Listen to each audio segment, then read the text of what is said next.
El contexto histórico. La Inglaterra del siglo XVII, guerras civiles y conflictos religiosos. El siglo XVII fue una época convulsa para Inglaterra, un periodo donde la tensión política y religiosa alcanzó niveles explosivos, desencadenando una serie de eventos que sacudieron los cimientos del reino. Inglaterra era un polvorín, y las chispas que lo encendieron vinieron de conflictos que se habían gestado durante décadas. Las luchas por el poder no solo enfrentaron a reyes y parlamentos, sino que también dividieron familias, amistades y comunidades enteras. En el centro de esta vorágine se encontraba el rey Carlos I, cuya convicción en el derecho divino de los reyes lo llevó a desafiar abiertamente los límites que el parlamento intentaba imponerle. Carlos creía que su autoridad provenía directamente de Dios, y por tanto, no debía rendir cuentas a nadie más. Esta postura provocó enfrentamientos constantes con el Parlamento, que buscaba limitar su poder y asegurar mayores derechos para los representantes del pueblo. El conflicto no se limitaba a la política, la religión jugaba un papel crucial. La Reforma protestante había dejado a Inglaterra dividida entre anglicanos, puritanos y católicos. Los puritanos, una facción protestante radical, buscaban una reforma aún más profunda de la Iglesia de Inglaterra, mientras que los anglicanos defendían las tradiciones heredadas del catolicismo. Carlos I, con su reina católica, Enriqueta María de Francia, fue visto por muchos como un monarca sospechoso de simpatizar con Roma, lo que exacerbó las tensiones. En 1642, estas fricciones estallaron en la Guerra Civil Inglesa, un conflicto sangriento que enfrentó a los realistas, leales al rey, y a los parlamentaristas, liderados por Oliver Cromwell. Las batallas no solo se libraban en los campos de guerra, las ciudades y pueblos se convirtieron en campos de batalla ideológicos, donde familias se fracturaban y vecinos se delataban. El país se sumió en un caos brutal, con combates feroces, ejecuciones públicas y la constante amenaza de traiciones. El impacto de la Guerra Civil Inglesa en el pensamiento de Hobbes. En medio de este torbellino vivía Thomas Hobbes, un hombre cuya vida estuvo marcada por la agitación de su época. Hobbes no fue un espectador pasivo, la guerra dejó una profunda cicatriz en su mente y en su obra. Al ver la violencia desenfrenada, la traición y el derramamiento de sangre, comenzó a desarrollar una visión sombría de la naturaleza humana. Para Hobbes, la guerra no era solo un enfrentamiento político, era una manifestación del caos inherente a la condición humana cuando no existía una autoridad suprema que impusiera el orden. En sus escritos, describió este estado de anarquía como el estado de naturaleza, donde los seres humanos, guiados por el miedo y la necesidad de sobrevivir, se enfrentan entre sí en una lucha constante. La guerra le mostró que, sin una estructura de poder clara, el hombre se convierte en el lobo del hombre, Homo homini lupus, una bestia capaz de las más terribles atrocidades. La brutalidad del conflicto le enseñó que la única forma de evitar este destino era mediante la creación de un poder absoluto que pudiera contener la violencia y asegurar la paz. Durante estos años de guerra, Hobbes huyó a Francia, donde encontró refugio entre otros exiliados realistas. Desde la distancia, observó con horror cómo Inglaterra se desgarraba a sí misma. La ejecución del rey Carlos I en 1649 fue un golpe devastador para Hobbes, que interpretó el acto no solo como el fin de una monarquía, sino como el colapso total del orden social. Fue en este contexto que comenzó a gestar la obra que lo inmortalizaría, Leviatán. La crisis política que inspiró la necesidad de un poder absoluto. La Inglaterra que Hobbes conocía antes de la guerra ya no existía. El rey había sido decapitado, el parlamento se había consolidado como la autoridad dominante y Oliver Cromwell gobernaba con mano de hierro. Sin embargo, lejos de traer estabilidad, la República Inglesa se convirtió en un régimen autoritario que utilizaba la fuerza para mantener el control. Hobbes vio en este escenario la confirmación de sus temores. Sin un poder absoluto, la sociedad estaba condenada a un ciclo interminable de violencia y represión. Para Hobbes, la raíz de este caos estaba en la naturaleza humana misma. No creía en la bondad innata de las personas, sino en un instinto de supervivencia que empujaba a los hombres a luchar entre sí por recursos, poder y seguridad. La única forma de evitar el colapso era ceder el poder a una autoridad suprema que pudiera mantener el orden mediante el miedo al castigo. Este poder absoluto, encarnado en el soberano, se convertiría en el Leviatán, una figura todopoderosa que garantizara la paz a través de la fuerza. En Leviatán, Hobbes plasmó esta visión con una intensidad brutal. Para él, la libertad individual era peligrosa si no se encontraba bajo el control de un poder superior. El contrato social que proponía no era un acuerdo entre gobernantes y gobernados, sino entre los propios ciudadanos, quienes, al comprender que el conflicto perpetuo era inevitable sin una autoridad central, renunciaban a parte de su libertad para garantizar la supervivencia colectiva. La Guerra Civil Inglesa le mostró a Hobbes que las ideologías, las promesas de libertad y las luchas por la justicia podían desembocar en el caos absoluto si no se controlaban. La ejecución del rey y la instauración de la república no trajeron la libertad prometida, sino una dictadura militar. Para Hobbes, la democracia era una ilusión peligrosa. La única manera de garantizar la paz era con un poder indivisible, absoluto e incuestionable. Conclusión. El contexto histórico en el que Hobbes vivió no solo influyó en su obra, la definió. Cada batalla, cada traición y cada acto de violencia en la Guerra Civil Inglesa se convirtieron en un argumento a favor de su teoría política. En un mundo desgarrado por la guerra y el fanatismo, Hobbes encontró en el poder absoluto la única esperanza de paz. Su visión no fue producto de la teoría abstracta, sino de la experiencia vivida.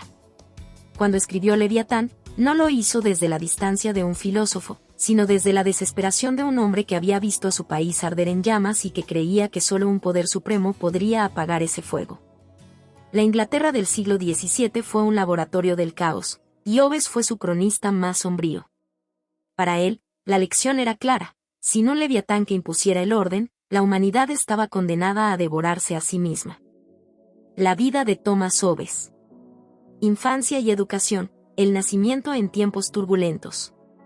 Thomas Hobbes llegó al mundo en 1588, en un pequeño pueblo llamado Westport, que hoy forma parte de Malmesbury, Inglaterra. Su nacimiento no fue un acontecimiento ordinario. Vino al mundo en medio del pánico que azotaba a Inglaterra por la inminente invasión de la Armada Invencible española. Su madre, aterrorizada por las noticias, entró en trabajo de parto prematuramente. Hobbes solía decir que el miedo y él nacieron gemelos aquel día, una metáfora que marcaría el tono de toda su obra. La infancia de Hobbes transcurrió en una Inglaterra marcada por tensiones religiosas y políticas. Su padre, un clérigo local, se vio envuelto en una disputa con otro sacerdote, un altercado que terminó con Hobbes padre huyendo y dejando a su familia atrás. El joven Thomas fue criado por su tío, Francis Hobbes, un próspero comerciante que le brindó estabilidad y acceso a una educación privilegiada. Desde pequeño, Hobbes demostró una curiosidad insaciable y una mente aguda. A los 14 años ingresó en el Magdalen Hall de la Universidad de Oxford, donde estudió el currículo clásico, dominado por la lógica aristotélica y la escolástica medieval. Sin embargo, el joven Hobbes no se conformó con absorber los dogmas de la época. Su mente inquieta lo llevó a cuestionar todo lo que aprendía, sintiendo que los métodos tradicionales eran arcaicos y poco prácticos para entender el mundo real. Influencias intelectuales, la ciencia, la filosofía y la política. El verdadero despertar intelectual de Hobbes no ocurrió en las aulas de Oxford, sino en sus encuentros con algunos de los pensadores más brillantes de su tiempo. Tras graduarse, fue contratado como tutor de William Cavendish, hijo del conde de Devonshire. Este trabajo no solo le proporcionó estabilidad económica, sino que lo introdujo en los círculos intelectuales y políticos más prestigiosos de Inglaterra y Europa. Durante sus viajes por el continente, Hobbes tuvo contacto directo con las ideas revolucionarias que estaban transformando el pensamiento europeo. En Francia conoció la obra de René Descartes, cuyo enfoque en la razón y el método científico lo impactó profundamente. En Italia, se empapó de la teoría política de Maquiavelo, cuyas ideas sobre el poder y la naturaleza humana resonaron con fuerza en su visión del mundo. Pero fue en sus encuentros con Galileo Galilei donde Hobbes encontró una chispa que encendería su pensamiento. La concepción mecanicista del universo de Galileo, la idea de que el mundo funciona como una máquina regida por leyes físicas inmutables, influyó profundamente en Hobbes. Adoptó esta visión mecanicista para explicar no solo el mundo natural, sino también el comportamiento humano y la política. Para Hobbes, las acciones humanas no eran resultado de la libre voluntad, sino de fuerzas internas como el miedo, el deseo y la búsqueda del poder. Además de la ciencia y la filosofía, la política jugó un papel crucial en la formación de su pensamiento. Los años que pasó observando de cerca la vida en la corte inglesa le permitieron comprender los juegos de poder, las intrigas palaciegas y la fragilidad de las alianzas políticas. Fue testigo de primera mano de la creciente tensión entre el rey Carlos I y el Parlamento, una lucha de poder que pronto sumiría al país en la guerra civil. Su papel como tutor y pensador político. El rol de Hobbes como tutor fue mucho más que una ocupación. Fue el medio que le permitió desarrollar y probar sus ideas.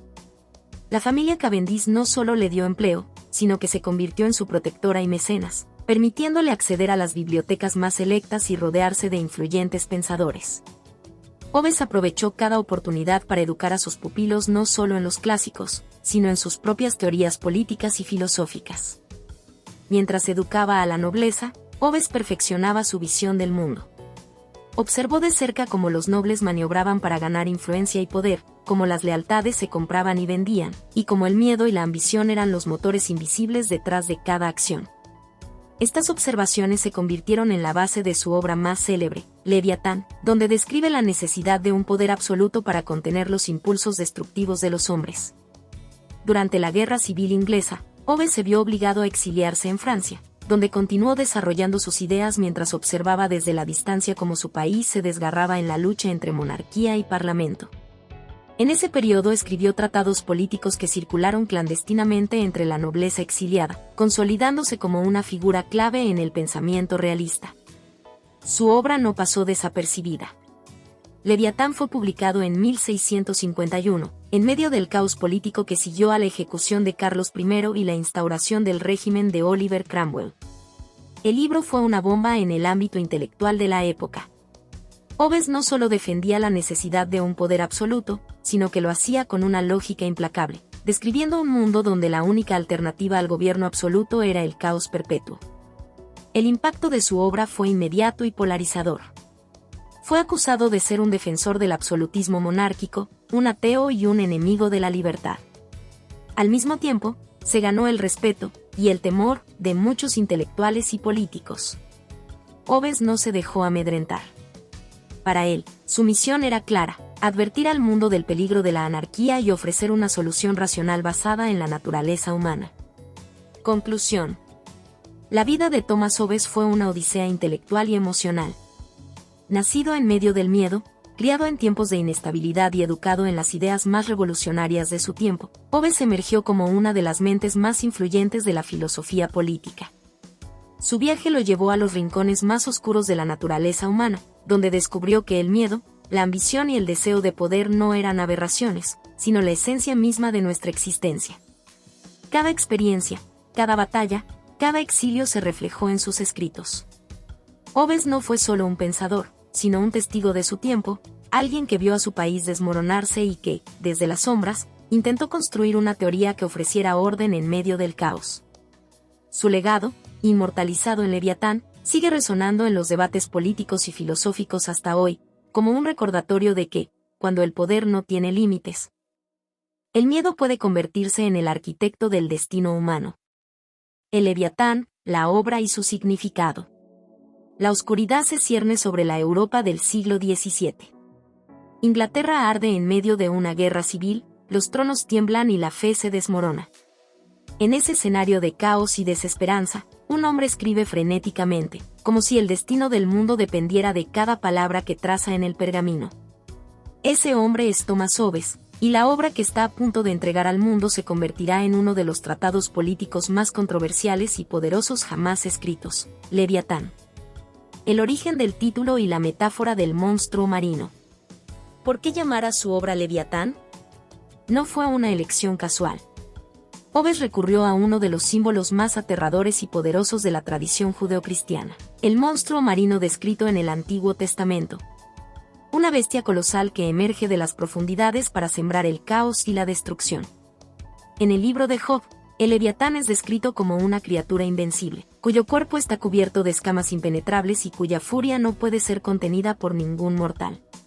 Sin embargo, Hobbes no veía a este monstruo como una fuerza de destrucción, sino como una metáfora del poder absoluto necesario para contener la naturaleza caótica del ser humano. En su visión, la sociedad necesita un Leviatán, un soberano fuerte, indivisible e inapelable que garantice el orden y la paz, incluso a costa de la libertad individual.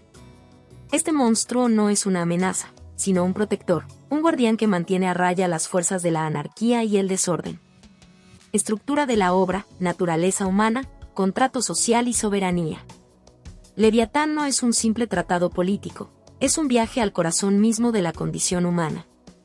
Dividida en 4 partes, la obra construye paso a paso una teoría implacable sobre el poder y la necesidad del control absoluto de la naturaleza del hombre. Hobbes inicia su obra con una inmersión profunda en la psicología humana. Para él, el ser humano es una criatura movida por el miedo, la ambición y el deseo insaciable de poder. En ausencia de un poder superior que lo controle, el hombre vive en un estado de naturaleza donde reina la desconfianza y la violencia. Aquí, Hobbes introduce su famosa frase: la vida del hombre es solitaria, pobre, desagradable, brutal y corta. En este estado primitivo, la ley del más fuerte impera y la existencia se reduce a una lucha constante por la supervivencia. No hay justicia, no hay moral, solo el instinto de preservación. Del contrato social.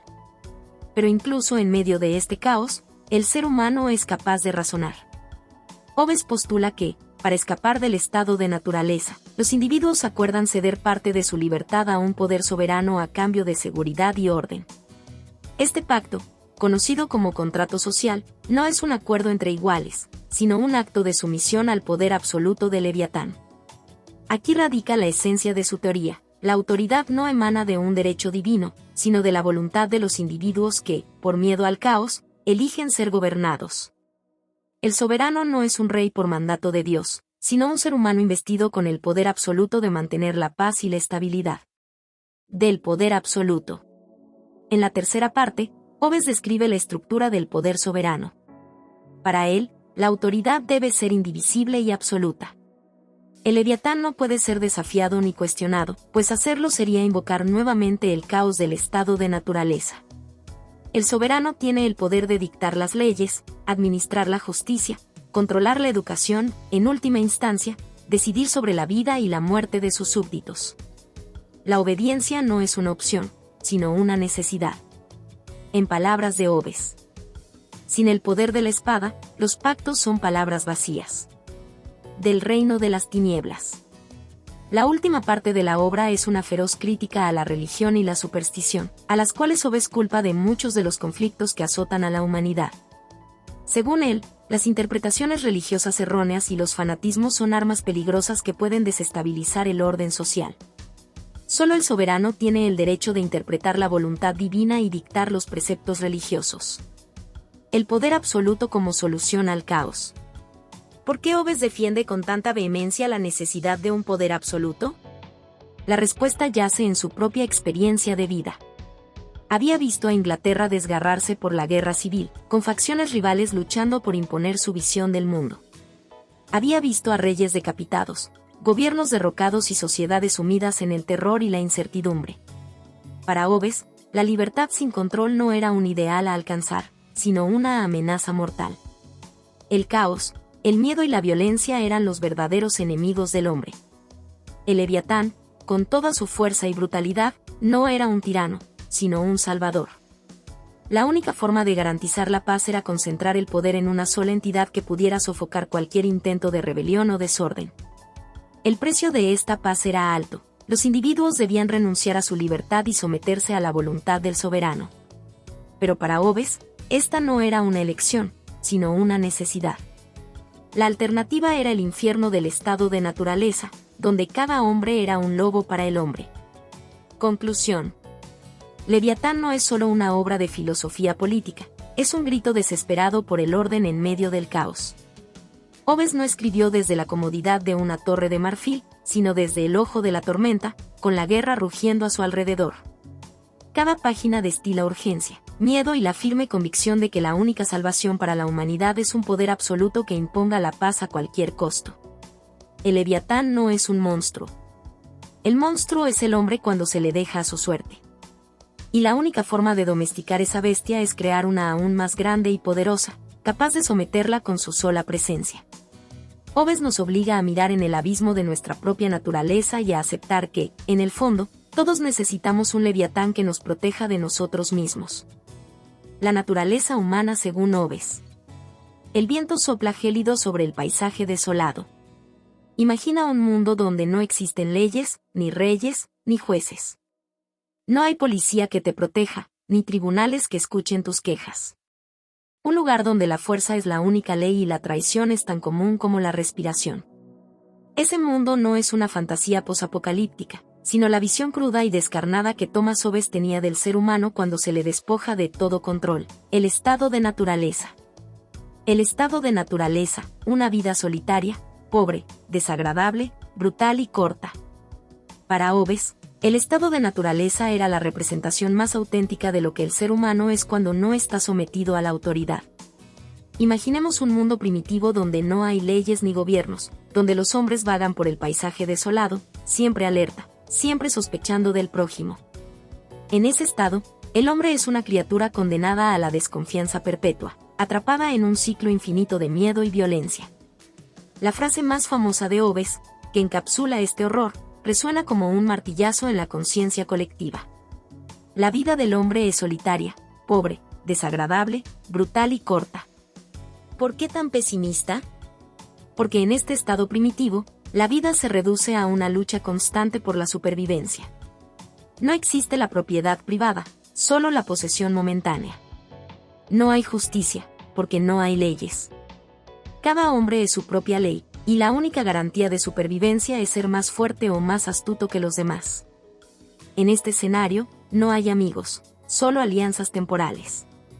No hay confianza, solo desconfianza calculada. Cada encuentro con otro ser humano es una apuesta mortal. La vida se convierte en una guerra de todos contra todos, un conflicto perpetuo donde nadie está a salvo. El egoísmo y el miedo como motores de la acción humana. ¿Qué impulsa a los hombres en este estado salvaje?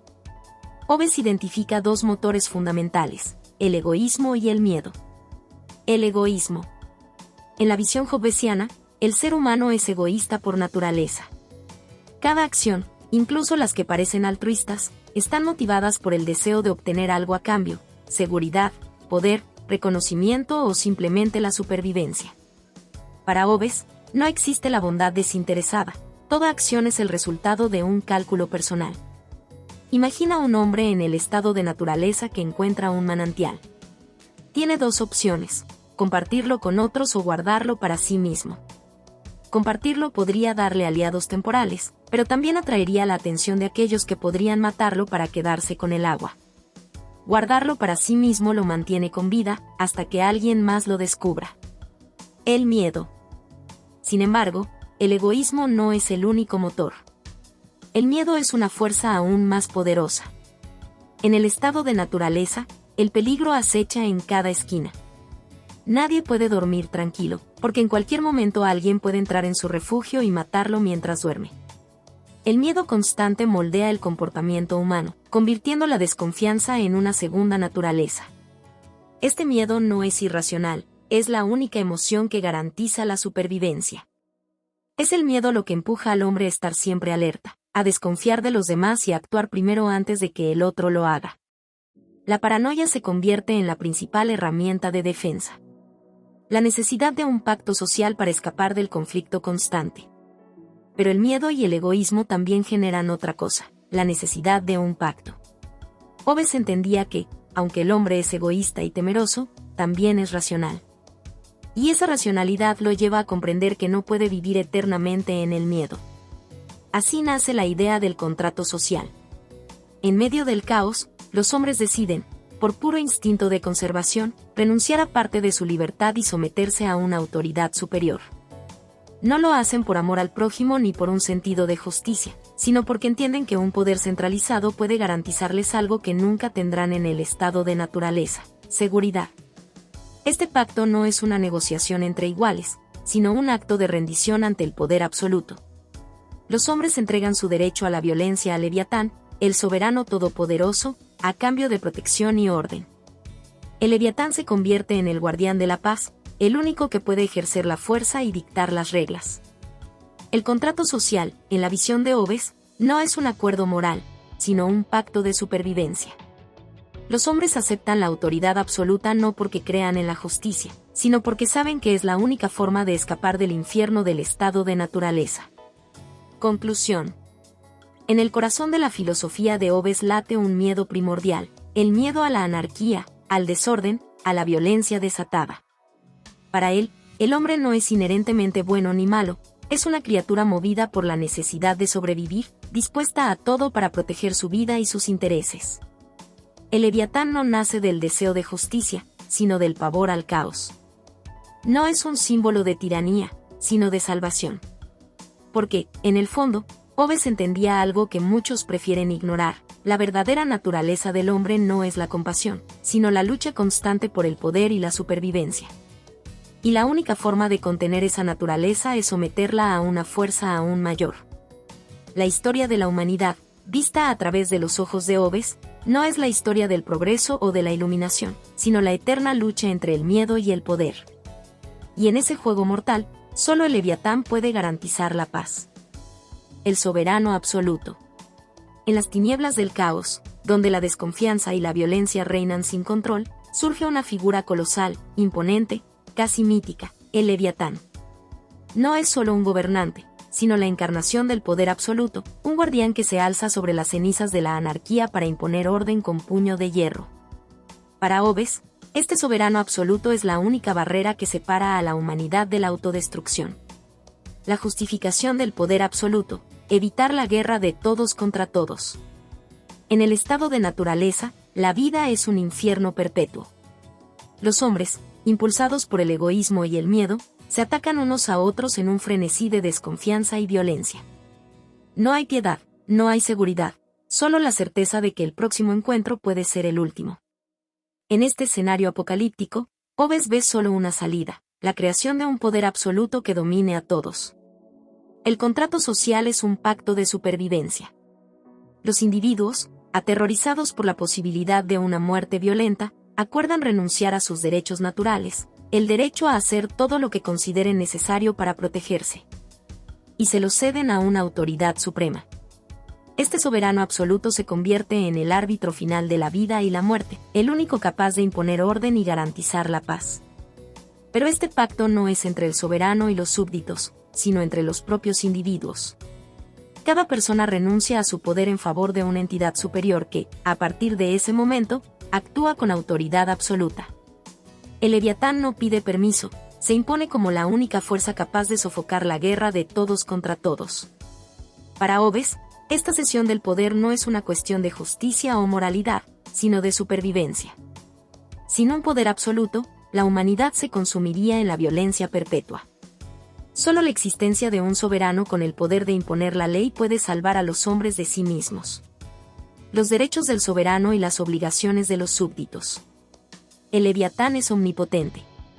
Su palabra es ley, y su autoridad no puede ser cuestionada. Una vez que el poder absoluto ha sido conferido, no hay vuelta atrás. Los súbditos renuncian a su derecho de resistencia, entregándose por completo a la voluntad del soberano. Entre los derechos del soberano se encuentran el monopolio de la violencia. Solo el soberano tiene el derecho de ejercer la fuerza.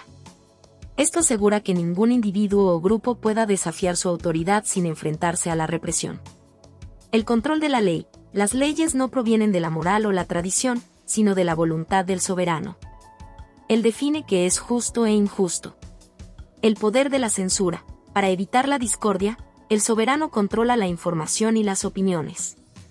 La libertad de expresión es un lujo peligroso en un mundo donde la disidencia puede conducir al caos. La representación de la voluntad colectiva. En el momento en que los individuos ceden su poder al soberano, su voluntad se convierte en la voluntad del pueblo. Lo que él decide, el pueblo lo ha decidido indirectamente al otorgarle su autoridad. A cambio, los súbditos tienen una sola obligación: obedecer. La desobediencia no es solo un acto de rebelión, sino una traición al pacto social. Respetar la autoridad del soberano es la única garantía de paz y seguridad. Sin embargo, Hobbes reconoce una excepción: si el soberano no puede garantizar la seguridad de sus súbditos, el contrato se rompe. La lealtad no es hacia el gobernante en sí, sino hacia el poder que garantiza la paz. Si el Leviatán flaquea, la gente tiene derecho a buscar otro protector. Críticas y controversias de su visión autoritaria. La visión de Hobbes no tardó en levantar controversias. Para muchos, su defensa del poder absoluto rozaba el totalitarismo. Críticos de la época y posteriores lo acusaron de justificar la tiranía y de sacrificar la libertad en nombre de la seguridad. Una de las críticas más feroces fue que Hobbes reducía al ser humano a una criatura temerosa y egoísta, incapaz de la virtud o la cooperación desinteresada. Su visión era tan sombría que no dejaba espacio para la bondad, la empatía o la solidaridad. Para sus detractores, esta perspectiva deshumanizaba a la sociedad y justificaba la opresión bajo el pretexto del orden. Otros argumentaron que la concentración de poder en una sola figura era una receta para el abuso y la corrupción. Si el soberano no estaba sujeto a ninguna ley, ¿qué impediría que se convirtiera en un tirano despiadado? La historia está llena de ejemplos de líderes que, una vez alcanzado el poder absoluto, se transformaron en déspotas brutales. Sin embargo, Hobbes no veía a Leviatán como un tirano, sino como un salvador. Para él, el miedo al caos era mucho peor que el miedo a la tiranía. Un gobernante absoluto podía garantizar la paz y la estabilidad, mientras que la ausencia de autoridad solo podía conducir a la anarquía. A pesar de las críticas, la visión de Hobbes dejó una marca indeleble en la filosofía política.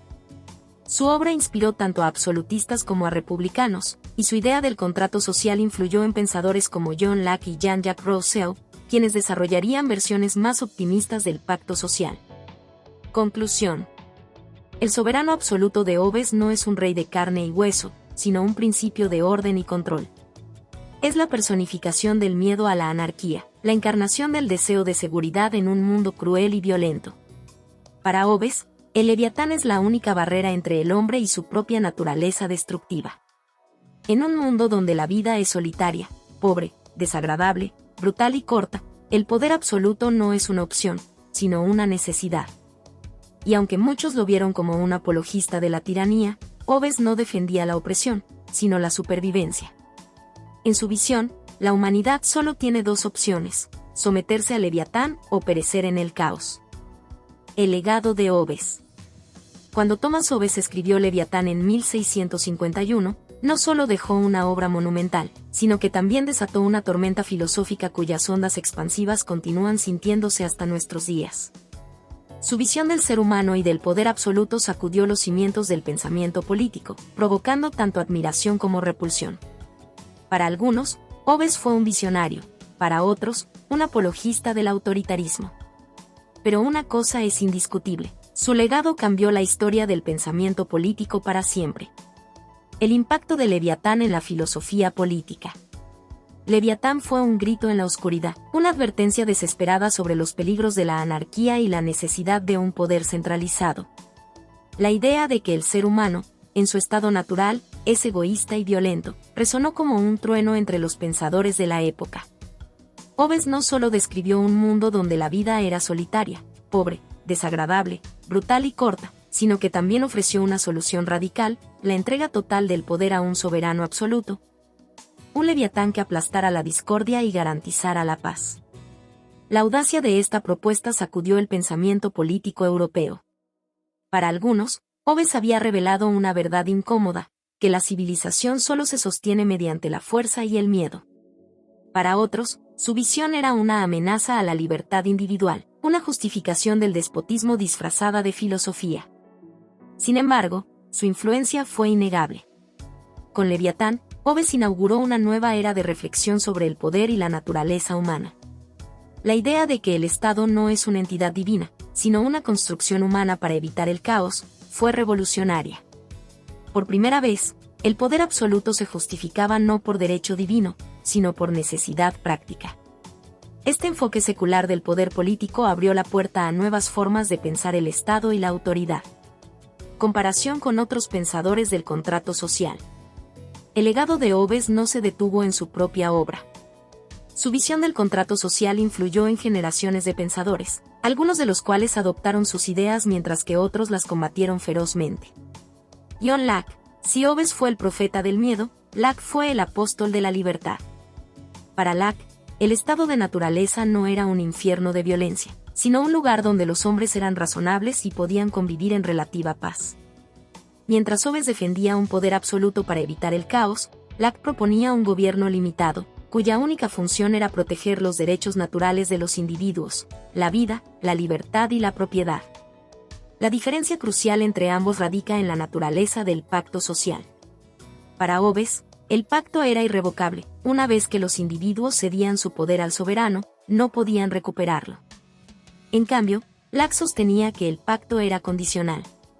Si el gobernante traicionaba la confianza del pueblo, éste tenía derecho a derrocarlo. Jean-Jacques Rousseau llevó la teoría del contrato social en una dirección completamente distinta. Donde Hobbes veía el estado de naturaleza como un campo de batalla, Rousseau lo imaginaba como un paraíso perdido de igualdad y libertad. Para él, el pacto social no debía crear un poder absoluto, sino una voluntad general que reflejara los intereses comunes del pueblo. Rousseau rechazaba la visión pesimista de Hobbes y creía que la civilización, más que la naturaleza humana, era la verdadera fuente de la corrupción. En lugar de someterse a un leviatán, el pueblo debía gobernarse a sí mismo, participando activamente en la creación de leyes. Conclusión de la comparación. Mientras Hobbes defendía la sumisión total al soberano, Locke y Rousseau abogaban por la libertad individual y la participación ciudadana. Sin embargo, los tres compartían una premisa fundamental: el poder político no es un derecho divino, sino una construcción humana, basada en un pacto social. La relevancia de sus ideas en la política moderna. A más de 3 siglos de su muerte, el legado de Hobbes sigue vivo. Sus ideas, lejos de quedar relegadas a los libros de historia, siguen inspirando debates sobre el poder, la autoridad y la libertad. En la actualidad, la sombra de Leviatán se extiende sobre muchos aspectos de la política moderna. La justificación del poder absoluto para mantener el orden resuena en regímenes autoritarios de todo el mundo, donde los líderes se presentan como salvadores que protegen a sus pueblos del caos y la violencia. Gobiernos que utilizan el miedo para consolidar su control encuentran en Hobbes un aliado intelectual. Pero su influencia no se limita a los autoritarismos. En las democracias modernas, el debate sobre la relación entre libertad y seguridad sigue siendo central. Cada vez que un gobierno amplía sus poderes en nombre de la seguridad, ya sea para combatir el terrorismo, la delincuencia o las pandemias, el espectro de Hobbes se hace presente. Además, su visión del ser humano como un ser egoísta y temeroso sigue alimentando teorías contemporáneas sobre la política y la economía. El realismo político, que asume que los estados actúan en función de sus propios intereses, es una manifestación moderna del pensamiento hobbesiano. En el ámbito filosófico, el debate sobre el poder y la autoridad no ha perdido relevancia. La pregunta que Hobbes planteó, ¿qué estamos dispuestos a sacrificar para garantizar la paz?, sigue siendo crucial en un mundo donde el equilibrio entre seguridad y libertad se encuentra constantemente en tensión. Conclusión. El legado de Hobbes es una advertencia y una promesa. Nos recuerda que la civilización es frágil y que, sin un poder que imponga orden, la humanidad puede deslizarse rápidamente hacia el caos. Pero también nos desafía a cuestionar la autoridad y a encontrar un equilibrio entre la libertad individual y la necesidad de control. El Leviatán no es solo un monstruo del pasado. Es una metáfora viva de nuestras luchas contemporáneas, un recordatorio de que, en última instancia, el poder reside donde nosotros decidimos colocarlo. El rugido del Leviatán resuena todavía en los pasillos del poder, y la pregunta que Hobbes planteó sigue vigente: ¿cuánto estamos dispuestos a entregar a cambio de seguridad? La historia del Leviatán y el pensamiento de Thomas Hobbes nos obliga a enfrentarnos con las sombras más profundas de la naturaleza humana y el poder. Es una obra que no solo disecciona la estructura política, sino que también escarba en los rincones oscuros del alma, donde habitan el miedo, la ambición y la necesidad desesperada de control. A lo largo de sus páginas, Hobbes pinta un retrato desolador de la humanidad, pero al mismo tiempo nos ofrece un espejo donde podemos ver reflejados los dilemas eternos de la existencia colectiva. Esta reflexión busca adentrarse en ese laberinto de ideas y emociones, explorando lo que Leviatán nos dice sobre la sociedad, el poder, sobre todo, sobre nosotros mismos. El miedo como fuerza motriz. En el corazón de la obra de Hobbes late una verdad incómoda: el miedo es el motor de la historia. El miedo a la muerte, a la violencia, a la traición, todo aquello que puede arrebatarnos la vida o la dignidad nos impulsa a crear estructuras que nos protejan. Pero estas estructuras no nacen de la bondad o la razón pura, nacen de la desesperación.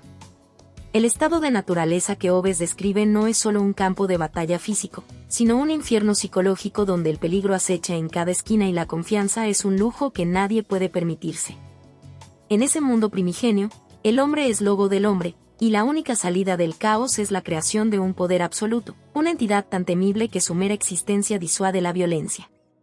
En esta visión, el miedo no es solo un sentimiento, sino el pegamento que mantiene unida a la civilización. Hobbes nos obliga a preguntarnos, ¿somos verdaderamente libres, o simplemente hemos cambiado el miedo al prójimo por el miedo al Estado? El pacto social, un acto de desesperación o de esperanza. El pacto social que Hobbes propone no es una alianza entre iguales, sino una rendición colectiva. Los individuos, incapaces de confiar los unos en los otros, entregan su poder a un soberano absoluto con la esperanza de escapar de la violencia. Es un acto de fe en la autoridad, pero también una renuncia a la autonomía. En este acto de sumisión, hay algo profundamente trágico. El ser humano, que en el estado de naturaleza es libre, pero vive con miedo, elige la seguridad a costa de su propia libertad. Es un precio altísimo, y la obra de Hobbes no oculta el sacrificio. Sin embargo, hay una belleza oscura en este pacto, la idea de que, a pesar de nuestro egoísmo innato, somos capaces de unirnos en busca de algo más grande que nosotros mismos. Tal vez el pacto social no sea solo un acto de desesperación, sino también una prueba de nuestra capacidad de construir algo duradero en medio del caos. El poder absoluto, protector o tirano. El Leviatán es una figura ambigua. Por un lado, es el guardián de la paz, por otro, es el amo incuestionable. Hobbes nos dice que el soberano absoluto es necesario para evitar la guerra de todos contra todos, pero ¿quién nos protege del soberano? El poder absoluto, una vez concedido, se convierte en una fuerza imparable. En esta paradoja reside el verdadero horror de la obra de Hobbes. La paz no es el resultado de la bondad, sino de la dominación. El soberano es una criatura nacida del miedo y alimentada por la sumisión. No hay lugar para la justicia en este mundo, solo para el orden. Y, sin embargo, en ese orden hay un tipo de redención. El Leviatán no es un monstruo por elección, sino por necesidad. Es el reflejo de nuestras propias debilidades, una manifestación del miedo colectivo que necesita una mano de hierro para mantenerse a raya. El legado, libertad o seguridad. El legado de Hobbes sigue vivo porque la pregunta que plantea no tiene una respuesta definitiva. ¿Qué valoramos más, la libertad o la seguridad? En cada sociedad, en cada época, este dilema se manifiesta de maneras distintas. Cuando renunciamos a ciertas libertades en nombre de la seguridad, estamos recreando el pacto social hobbesiano. Cuando pedimos líderes fuertes que pongan orden en el caos, estamos invocando a Leviatán. La política moderna está impregnada del pensamiento hobbesiano, incluso cuando no lo reconocemos. Los debates sobre vigilancia masiva, control estatal y derechos individuales no son más que ecos de la misma lucha que Hobbes identificó hace siglos. Y cada vez que el miedo se apodera de nosotros, el Leviatán se alza una vez más, reclamando su trono. La naturaleza humana, un espejo oscuro. Tal vez el mayor legado de Hobbes no sea su teoría política, sino su visión de la naturaleza humana. Al describirnos como criaturas movidas por el miedo y el egoísmo, nos obliga a confrontar nuestra propia oscuridad. ¿Somos realmente incapaces de vivir en armonía sin la amenaza de la fuerza? ¿Nuestra civilización es solo una fachada frágil que oculta un caos latente? En última instancia, Leviatán es más que una obra política, es un espejo que refleja nuestros miedos más profundos. Hobbes no nos ofrece soluciones fáciles, solo una advertencia. El caos siempre está a la vuelta de la esquina, y la única manera de evitarlo es ceder parte de nuestra libertad. Pero quizás, al entender ese miedo, podamos empezar a construir algo diferente. Tal vez el verdadero pacto social no sea la rendición ante un poder absoluto, sino la búsqueda constante de un equilibrio entre la libertad y el orden, entre el miedo y la esperanza. Y en esa búsqueda, el legado de Hobbes sigue vivo, guiándonos en la penumbra con la luz fría y despiadada de su razón. ¿Nos someteremos a Leviatán o encontraremos la manera de domarlo? La historia aún no ha terminado. Hola a todos. Si te ha gustado esta historia, déjame un comentario y cuéntame qué parte te atrapó más o qué emociones despertó en ti. No olvides suscribirte al canal, activar la campanita y darle me gusta. Tu apoyo nos ayuda a seguir creando contenido emocionante y lleno de emociones. ¿Qué otros temas de historias te gustarían ver en el canal? Tus ideas podrían inspirar nuestra próxima trama con giros inesperados. Gracias por acompañarnos, nos vemos en el próximo video.